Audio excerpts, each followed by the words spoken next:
This state park has dwarf palmettos, swamps, and a touch of the tropics.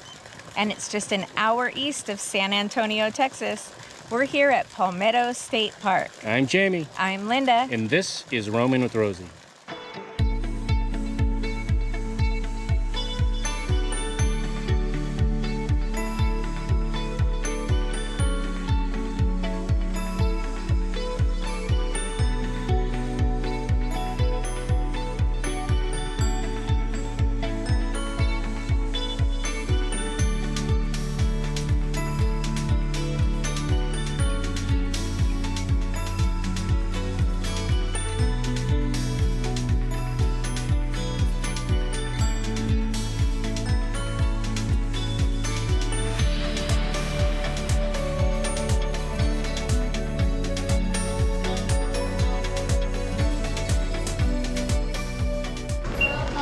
Welcome in, welcome Buc-ees. You're gonna be off rail? Yeah. Everything's gonna come out to 78, 73. We're in Palmetto State Park in Gonzales, Texas. And we stayed here for a couple of nights in the middle of April. It's a really beautiful park. There's some great things about it, and there's a few negatives about it. The neat thing about it is this is just 1 hour east of San Antonio, but it's like you're in the swamps of Louisiana or something. It's very damp, it's very moist. The San Marcos River runs through it. There's a little man-made lake in here. This was part of the CCC projects after the Depression, and we'll tell you more about that in the video. The other cool thing that was really neat about this, the location of this park, is we're about 10 minutes from a Buc-ees, and the Buc-ees that we went to is basically in construction right now, but it's going to be the largest Buc-ees there is right now. Obviously, they continue to build Buc-ees, so I don't know how long it'll be the largest, but we managed to check that out. So that was pretty cool. So they had the former Buc-ees is still there. It's huge. It's our first time going through a big Buc-ees. Right. Yeah. And we got suckered into buying some souvenirs. Yes. And then in just a few weeks, they're going to open the world's largest Buc-ees right there at the same spot. But let's take a look at all the things we saw here. If traveling to Palmetto State Park in Texas with a big RV, take a note here. The old Park Road 11 entrance off of US 183 is a beautiful drive, but not with a high clearance RV. Instead, you'll want to take County Road 261 south of there. We avoided some very low-hanging trees this way.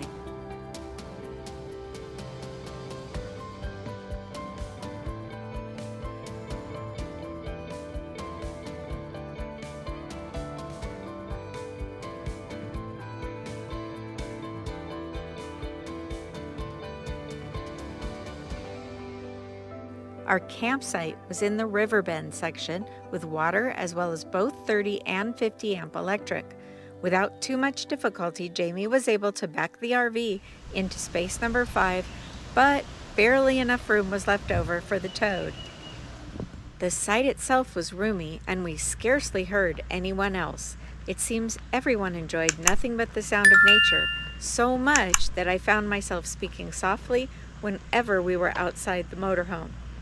Campsites with water and electric are only $18 a night. Our Texas State Park Pass is $70 annually, and we save 50% on our second night of camping, and we don't pay the daily entrance fees.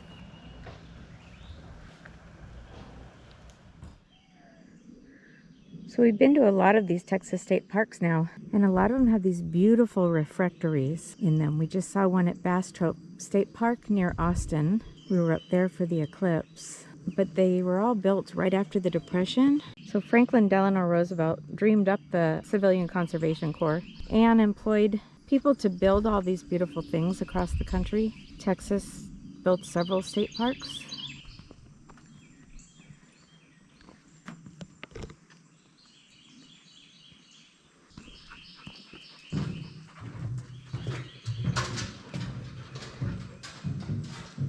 I wonder if it had electric fans originally. These light fixtures look to be of the time, although the light bulbs obviously are not. I wonder if they rewired some of this stuff since then.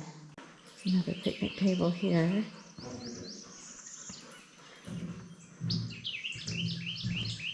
Beautiful place to just sit. Oh, and it overlooks the river. This is just a beautiful place. Easy to moderate walking trails wind through the park. We decided to start with the Palmetto Interpretive Trail to learn more about this area. It's an easy trail, but hopefully we'll learn all about the park.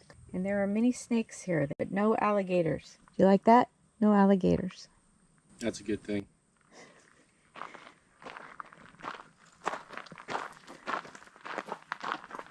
It's nice and cool today. It's mid-April. It's been raining. I don't know if you call it raining. It's been drizzling. These are the palmettos. This is our first, what do you call them, a stand of them? I guess, I don't know. I'll have to find out. Look at this tree. Yeah, see the snake wrapper in it? I know. Look at that.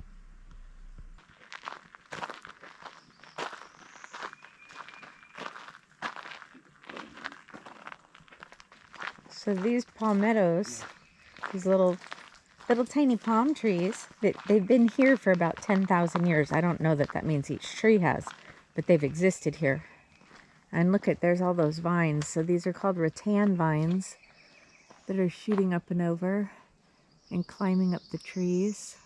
And as humid and damp and swampy as it is here, I've been told there are no alligators here, which is a good thing, but to watch for snapping turtles and snakes. Let's see what we got. Here's our first swamp view. It doesn't stink. I thought it would stink. Dexter would like to go in that, I'm sure. So everywhere that the water runs across the trail, they've built this really nice boardwalk. It's really well maintained. I understand March is like the best time to come here. There's a lot of flowers. But compared to the deserts where we mostly spend our time, this is very lush. What do you think? Where do you feel like you are? I'm waiting to see Swamp Thing. This looks like where they filmed Swamp Thing. So we'll see him and we'll see Adrienne Barbeau because she was in Swamp Thing. So. And you have to have been a teenager in the 70s to know who Adrienne Barbeau is. What is that? Spanish moss? Isn't that what that's called? It looks like Spanish moss. Yeah. I'm wearing my Florida t-shirt for the occasion. This definitely feels like being in Florida. I haven't spent much time anywhere between Texas or Florida, but that's what it feels like that we're at. But we're not. We're in Texas. Look, here's some beautiful swamp. There's a lot of spider webs on this trail, or I don't know what you call them, because they're not really a web. They're just like a string that comes down, and it usually has remnants of a dead bug on it. But you can't see them because it's so cloudy. Well, here's one right here. That's an actual spider web. Oh, and there's a spider. I don't think you can see that because there's no sunlight to reflect off it. So we took the Mesquite Flats off of the Palmetto Trail, and it goes that way. But we want the Ottine Swamp Trail because we want to see more swamps. But look how nice this boardwalk is. The brochures say this is what it would have looked like in prehistoric times. With the boardwalk? Yeah, without the boardwalk. And we have shoes on.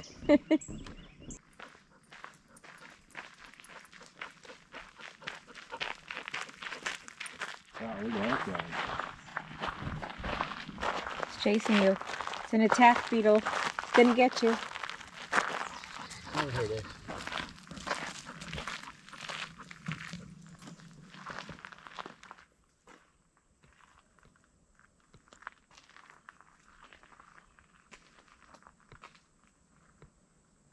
The San Marcos River trailhead is located near our campsite, so later we headed back out to see the river.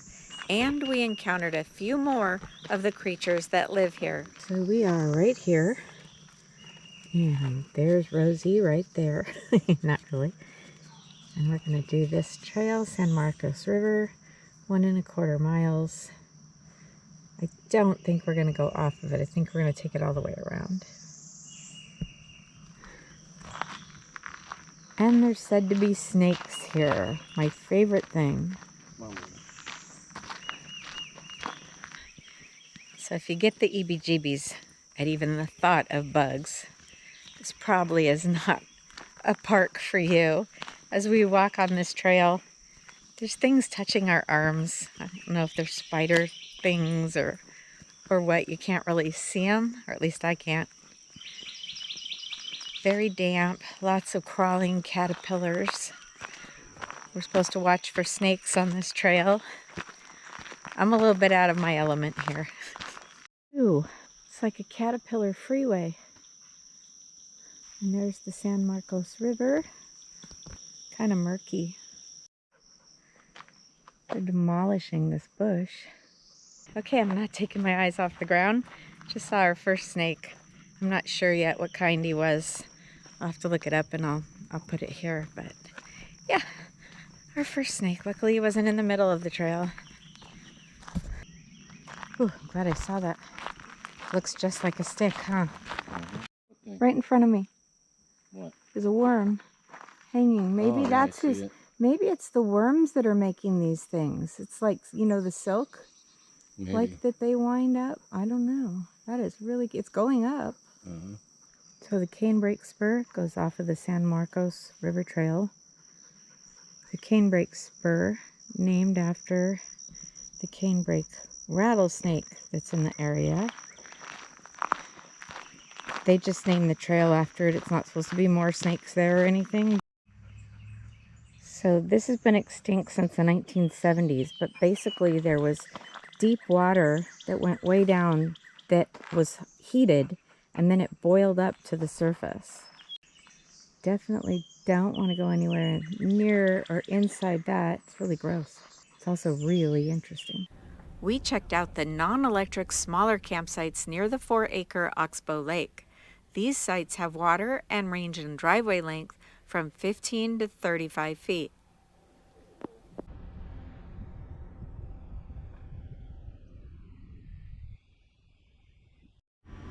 We then headed over to the Deus area along Oxbow Lake, and there's also more trails there and glimpses of the San Marcos River.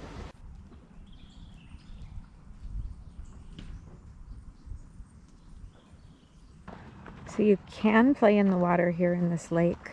You can swim in the lake, you can swim in the river, you can put kayaks in the lake or the river, but you can only rent kayaks for the lake, and I believe this is the lake. And you can fish.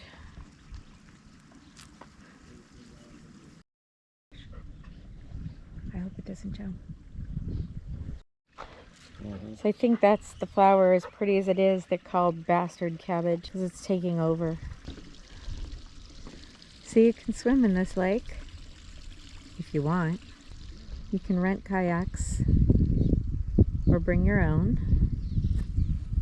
The rented kayaks you cannot put out on the river, but you can take them here to the lake, and it's a little bit bigger lake than I thought it was. It smells like sulfur. So this is an artesian well, and the pond was built by the CCC. After and during the Depression, young men, able-bodied young men, would come in and they built parks all over the place. Franklin Delano Roosevelt commissioned the project, and the young men would work for $30 a month. They got 3 meals a day and housing, and so the CCC paid them $5 and sent the other $25 back home to their families. And that way the money that the federal government was paying for this was going to create projects as well as helping families who were unemployed. The unemployment rate was about 25% at the time. So you rent these online. They must give you a code to get paddles and life jackets or something. But again, you can't take them on the river. You can take your own on the river, and the river's deep enough, but they don't want the liability.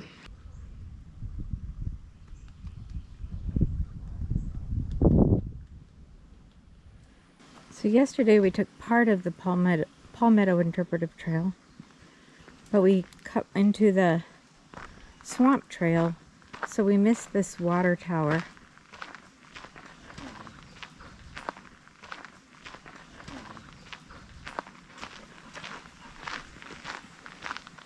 And today I looked on maps to go, how do we miss that? So this was built by the CCC, and here's how it works. So the Civilian Conservation Corps built these to supply water, drinking water actually. It uses no electrical power. Doesn't smell pretty. These were built by the Civilian Conservation Corps using the natural artesian wells that are underground and air up in the water tower. They're able to pump out fresh, clean water that used to go all around this park for visitors. Ooh. Nearby Luling, Texas is where the world's largest Buc-ees is, at least at the moment. There are bigger ones opening in other places this year and next. We were there in April of 2024, and the world's largest was a few weeks from opening, but it was located next to the former Buc-ees, which was still pretty big and the biggest one that we'd ever been to. For those of you who don't know this chain of convenience stores, we hope to show you some idea of what all the fuss is about. Buc-ees is a branding success story. Think of it as the Disney World of gas stations. Opening in 1982, their mission of providing clean, friendly, and always in stock experiences for their customers has remained. Branding success means that if it has the Buc-ees name on it, it's probably really good, which explains why they have an astonishing array of food and snacks. Their most popular snack item is probably the beaver nuggets. These are like caramel corn, but on corn puffs instead of popcorn. Also very popular is their brisket sandwich. They're also known for lots of other fresh hot foods, sandwiches, salads, desserts, and jerky to go. We were surprised that there was no area inside or out to sit and eat. We probably would have bought more if they had that. Buc-ees strives to have the cleanest restrooms in America. Although they keep opening new locations, they remain the holders of the world record for world's largest convenience store. And the new Luling location is 75,593 square feet. They have the world's longest car wash in Katy, Texas, right nearby. Their success is in large part to finding great employees who share their belief that the store should be clean, friendly, and that prices should stay low. And the reward for that is that they pay their staff really well and include great benefits. Welcome in, welcome Buc-ees.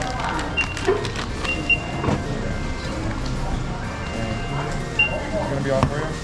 Yeah. This home, everything's gonna come out to 78.73.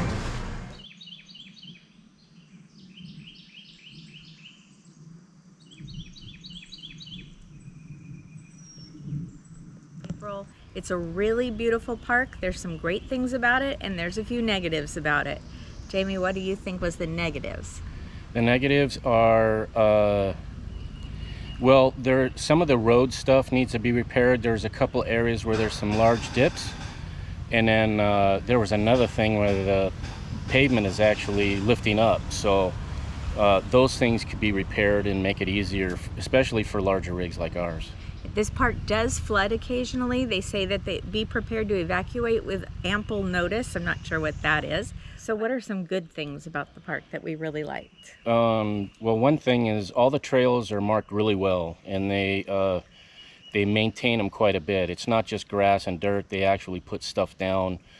It's like crushed, like quarter minus or whatever, like you would see on a landscaping thing or whatever. But they're really marked out well, and the trails are really nice.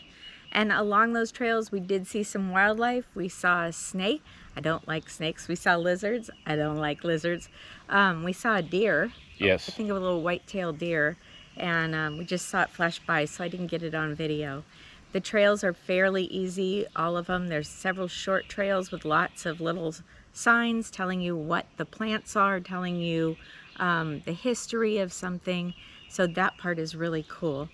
The other thing that's really good about this park is for all these trees and for being under the canopy of trees, they do a really good job of trimming them up high. So we're, what, 13.5 feet? Yeah, we're like 13.6.